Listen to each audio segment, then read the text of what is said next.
nyoni taici urona haha ni nyoni tugaga ciena ugi muno, ugi wa kuhota kwĩmathĩra, ugi wa kuhota kwĩyakĩra na ugi wa kuhota kwĩigira kiria cia matha.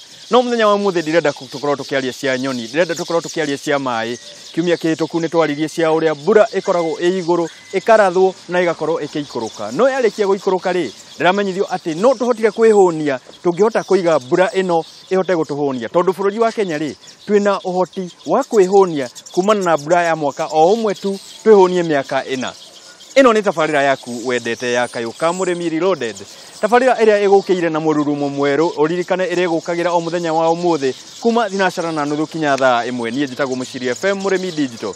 Turicemanagia haha nigetha tukorwo tukimenya maundu digital ma kuhuthira urimi witu nigetha tukorwo tukiyonjorithia. Na no nyende tuingire mucii uyu ni mucii wa Ecraft. Aria makoragwo ni mucii munene wa mititu na mbura bururi-ini wa Kenya. Na to bururi-ini wa Kenya ni thi yothe. Uguo maundu maria maratwira ri, maratwira maundu mageretio thi ingi ati no twinyitire mai maya tumahuthire uria kwagiriire na twihunie. Tutikinyitanire tuingire guku wone maundu maria tuguthomithio no magukuguna ta mundu kiumbe na ta bururi.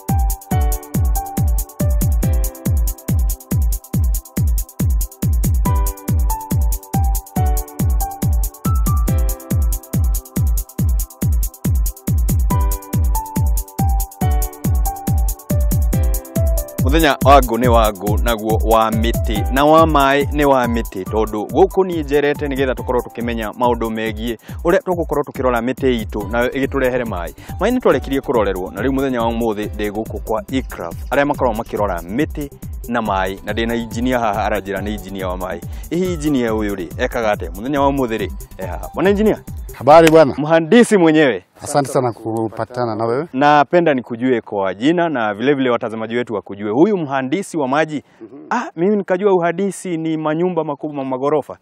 La hasha. Uhandisi ni kama engineering kwa Kiingereza.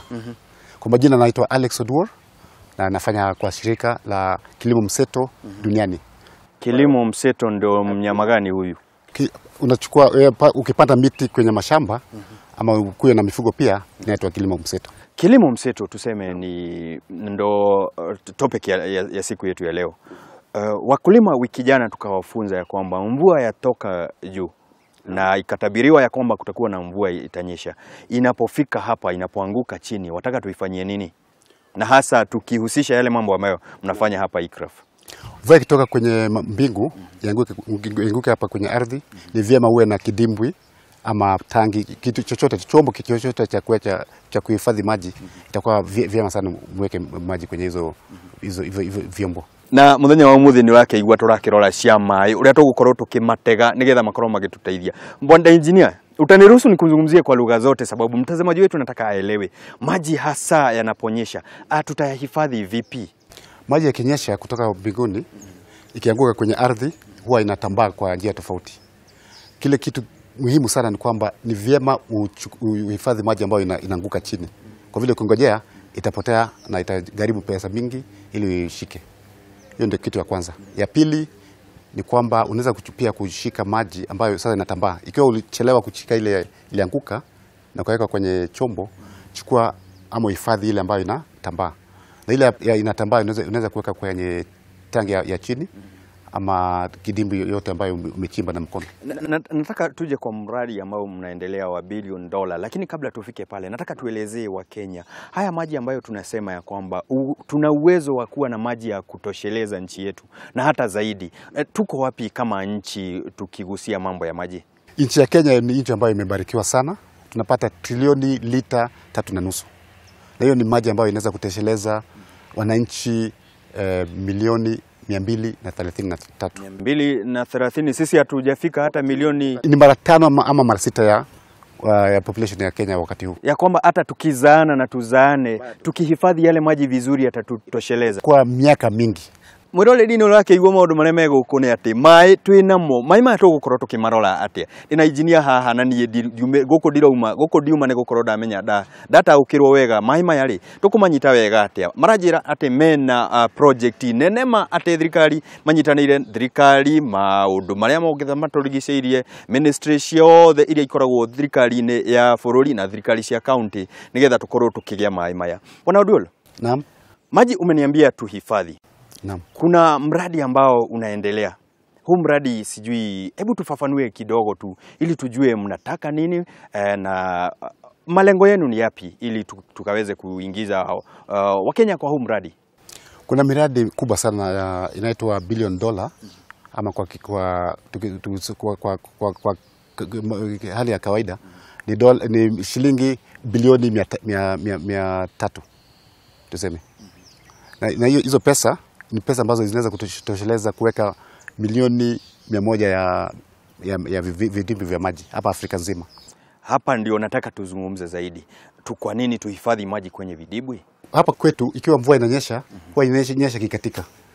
Unapata mvua inanyesha tuseme kwa miezi 2 ama miezi 3, alafu kunakuwa na ukame. So ni vyema uwe na maji ambayo unaweza kutumika wakati wa ukame. Hiyo ni kitu muhimu sana.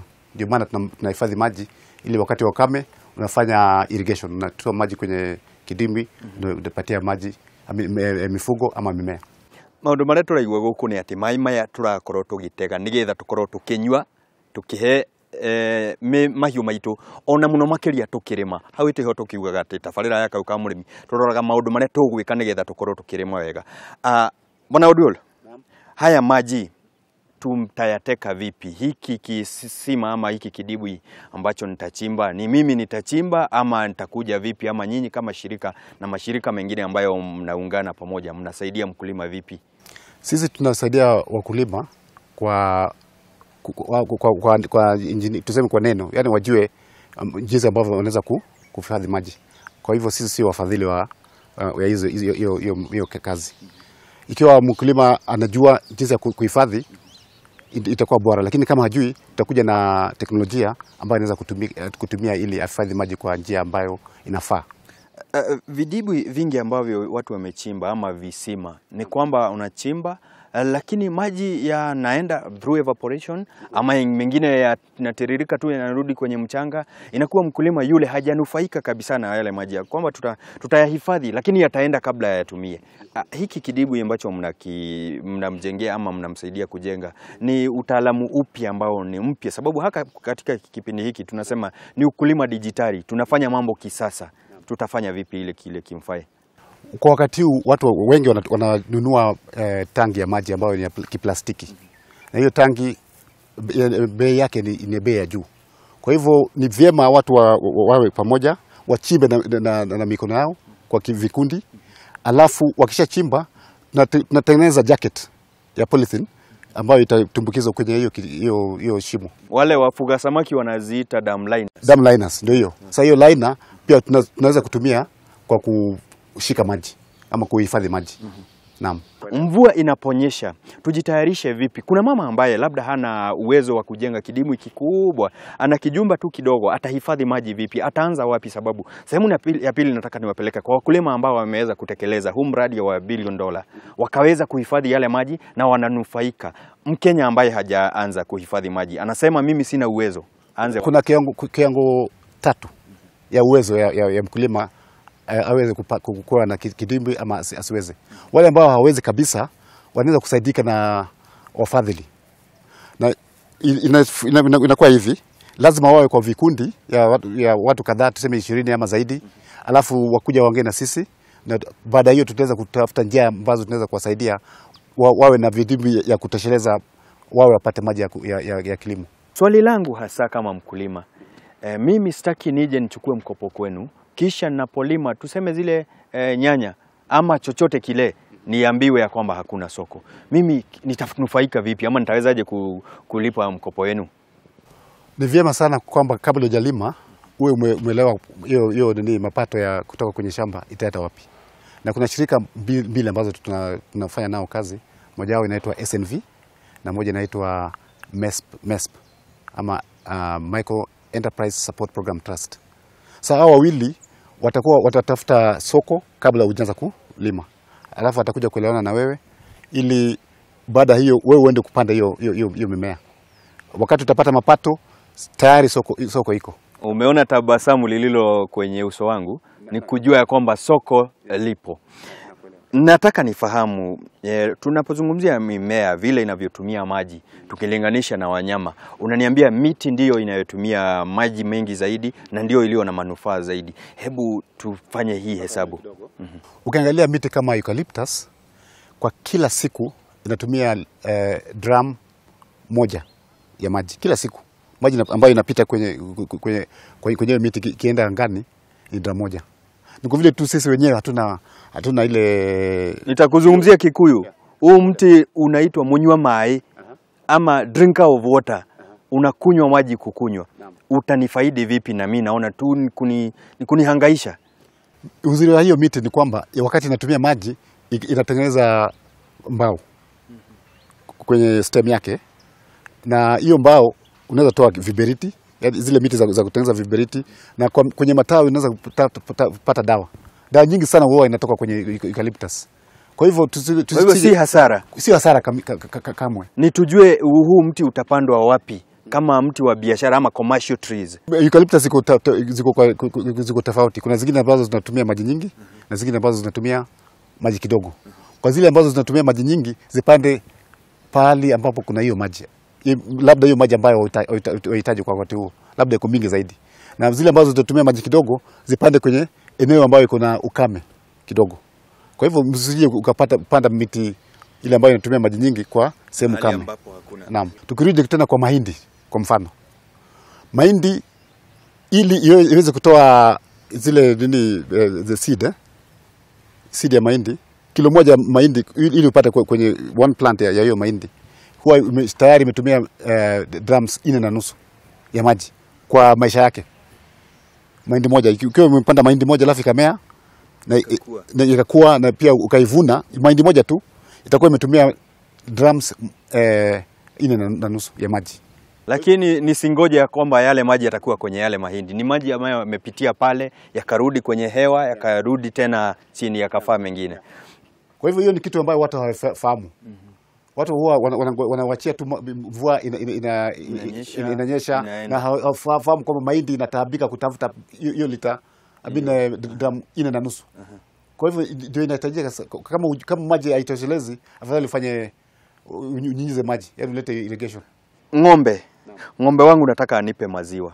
Huyu ng'ombe ninapoambiwa ya kwamba nimpelekee maji anywe pale, lakini mimi nampa drum kama mzima lakini ananipa lita 10 za maziwa. Kuna hesabu ipi pale? Sasa ng'ombe ndio anatumia maji nyingi zaidi. Kwa vile kwa ng'ombe ukiangalia ng'ombe kilo moja ya nyama ya ng'ombe huwa imetumia lita kama 22,000 ya maji ambayo imetumika na ng'ombe ndio inatengeneza kilo moja ya nyama. Mimi ndio maana napenda choma sababu haina yale maji. Kwa hivyo wewe unatumia maji nyingi sana.